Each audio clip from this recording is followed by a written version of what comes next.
So what do you attribute to your success, to being so successful? And in all fairness, you could have been a one-hit wonder, but you've done it 5 times. Yeah, I was top dog all breed 4 or 5 times. I forget. Um, yeah, 3 hours. No, 4 times. 3 Irish setters in an Afghan. Three and okay. Yep. And all the Irish setters, actually the final Irish setter, his name was Piper, DeWitt's great one. He was grandsired by the other two Irish setters who were top dog over that I showed. So and he won 101 best in shows. His one was in Detroit, Cobo Hall. So he was a pretty fun dog. Um, So you were actually going to tell these kids that it was just luck. You just happened to be in the right place in the right time. Is that no, what you're going to no, say?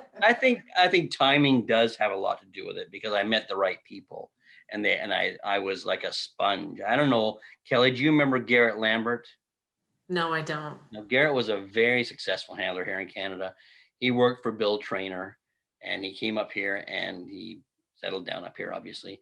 And I used to bug him to no end. I would call him all hours asking him questions, and I think that was my secret was I just was like a sponge, and you'd go into my grooming room and there would be pictures of all these famous dogs, and I would draw on them as to where I wanted to trim them or where I would change things, and I would call George up and I'd say, how did you do this, how did you do that? And I just always spun. Well, we had bench shows in Canada, and I don't know if you guys know what bench shows are. Bench shows, you have to arrive, not you, Kelly.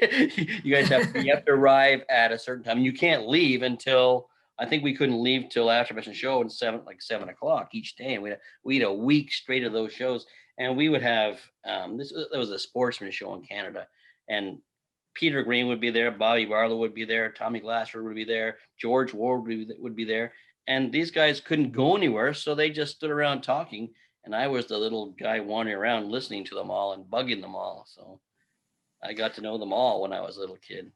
So I'm going to say the Cliff Note version for the juniors here are: it's okay to pester handlers, ask lots of questions, be eager to learn, be persistent. Yeah. Um, and, and then also aligning yourself with good, knowledgeable people because you had great people guiding you. In many ways, you were lucky you fell into it, but there are people that could be in that position and not have taken advantage of it, and you Oh, there's really no question. Yeah. capitalized on I those think it great was. influences. I think it was because it's what I always wanted to do. Like I think when I did retire a couple years ago because I had a bad hip, and I'm actually come back to show a few dogs.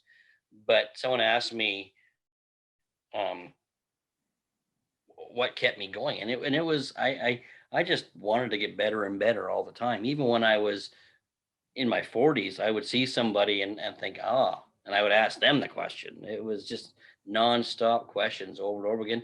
And I always considered myself, I was interviewed one time and I considered myself the luckiest person I was around because when I was 10, I wanted to be a professional handler. So when I grew up, I was a professional handler. So I got to do what I wanted to do. Like some people want to be astronauts and be baseball players and they don't achieve it. And I got to do what I wanted to do.